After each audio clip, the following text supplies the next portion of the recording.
করে দেওয়া হলো। বলুন তো সেদিন আমরা কটা রাত দখল করেছিলাম? কেন স্বপ্নদ্বীপের জন্য আমরা রাত দখল করতে পারলাম না? বছর করে না তো, কদিন হলো, কমাস হলো, স্বপ্নদ্বীপ চলে গেল, আমরা চুপ করে। সম্প্রতি যে আর্য করে কাণ্ড নিয়ে দেশ হুলস্থুলুস চলছে এবং তার জন্য খোদ স্বাস্থ্যমন্ত্রী প্রশাসনের যে মূল মাতা মুখ্যমন্ত্রীও পথে নেমেছেন, তিনিও চান বিচার থেকে দূরীভূত হয়ে সম্মিলিতভাবে জাতপাতের ঊর্ধ্বে উঠে একটা কৃতি ছাত্র, একটা যে কোনো ঘরের যে কোনো ধর্মের পরিবারের সন্তান হোক, সেটা নিজের ঘরের সন্তান, নিজের পরিবারের সন্তান মনে করে ঝাঁপিয়ে পড়ুন। আমরা যে জায়গায় দাঁড়িয়ে আছি অত্যন্ত বেদনার বিষয়। আরজি করের মৌমিতা দেবনাথকে যেভাবে নারকীয়ভাবে হত্যা করা হয়েছে, এটা অত্যন্ত নিন্দনীয়। এর তীব্র ধিক্কার নিন্দা আমরা জানাই অল বেঙ্গল মাইনরিটি অ্যাসোসিয়েশনের পক্ষ থেকে। ইতিপূর্বে তার জন্য আন্দোলন সারা বাংলা জুড়ে তথা ভারতবর্ষের বাইরেও এর আওয়াজ উঠেছে। রাত দখল হয়েছে, আমি নিজেও অনেক জায়গায় রাত দখলে সামিল হয়েছি। কারণ আমি এটা মনে করি যে দেশের একজন জুনিয়র ডাক্তারকে যেভাবে পৃথিবী ছাড়া করা হলো, এটা একটা মানুষের কাম্য নয়, এটা অমানুষের কাজ। এরকম একটা অমানুষের কাজ সেই সময় ধরে ধরে করে আসছে। এই মানুষের যদি চেতনা না ফেরে কোনো কিছু করার থাকবে না। মানুষের চেতনায় আগে আনতে হবে মানুষকে সম্মান করার। একটা জুনিয়র ডাক্তার যে আগামী দিন আমাদের সেবা আমাদের কাজে আসবে, সেই জুনিয়র ডাক্তারটাকে পৃথিবী ছাড়া করলো, এটার জন্য তীব্র ধিক্কার এবং নিন্দা জানাই। এবং দেশের সমস্ত কল্যাণকামী মানুষ সবাই এটা চায় যে এর বিচার হোক, প্রকৃত দোষীদের খুঁজে বের করে এর বিচার করা হোক, এটা সবাই আমরা চাই এবং তার জন্য পথেও সবাই নেমেছি। ইতিপূর্বে আসিফার যে হত্যা করা হয়েছিল তাদের জন্য আমরা দাবি তুলেছিলাম, আনিস খানের হত্যার জন্য আমরা দাবি তুলেছিলাম যে এদের প্রকৃত দোষী খুনি যারা তাদের খুঁজে বের করে তাদের দৃষ্টান্তমূলক শাস্তি দেওয়া হোক। যদি সেদিনে তাদের দৃষ্টান্তমূলক শাস্তি দেওয়া হতো, আজকে মৌমিতা দেবনাথের এই অবস্থা দেখতে হতো না। বাংলা মানুষ এটা দেখতে পেত না। এটা সেদিন আমরা কিন্তু কেউ নামিনি।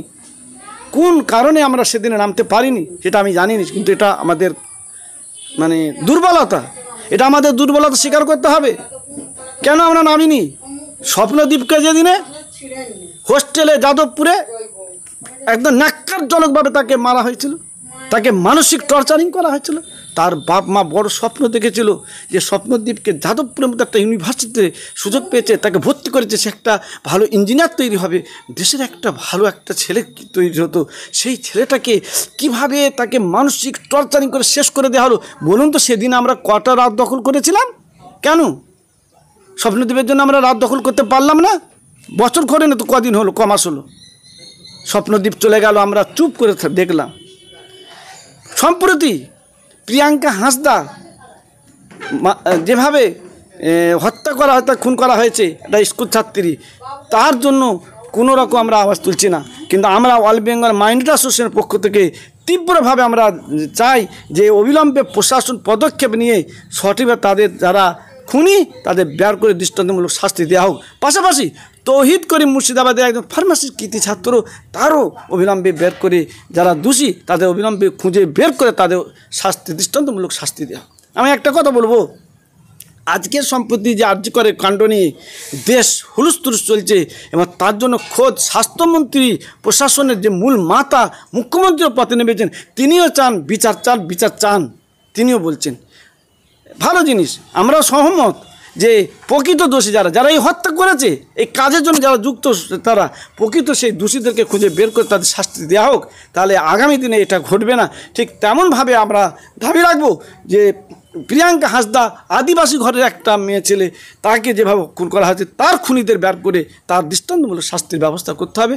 তৌহিদ করিম মুর্শিদাবাদের একজন সাধারণ ঘরের ছেলে, একটা ফার্মাসির ছাত্র, তাকে হোস্টেলে গিয়ে তাকে খুন করা হয়েছে, তারও প্রকৃত দোষীদের বের করে দৃষ্টান্তমূলক শাস্তি দেওয়া হোক। আমরা সবসময় আমরা আছি আন্দোলনে পাশে, সবসময় যে আমরা চাই অবিলম্বে এই সমস্ত যারা ন্যাক্কারজনক কাজ করছে তাদের দৃষ্টান্তমূলক শাস্তি দেওয়া হোক। দেখবে আগামী দিনে আর কেউ এই ন্যাক্কারজনক কাজের দিকে পা আর বাড়াবে না, এটা আমি মনে করি। বাংলার মানুষ সচেতন মানুষ, বিভেদকামী যারা চাইছে এই বিভেদ থেকে দূরীভূত হয়ে সম্মিলিতভাবে জাতপাতের ঊর্ধ্বে উঠে একটা কৃতি ছাত্র একটা যে কোনো ঘরের যে কোনো ধর্মের পরিবারের সন্তান হোক, সেটা নিজের ঘরের সন্তান, নিজের পরিবারের সন্তান মনে করে ঝাঁপিয়ে পড়ুন, তাহলে সার্থক হবে। এটা সকলকে জানালাম।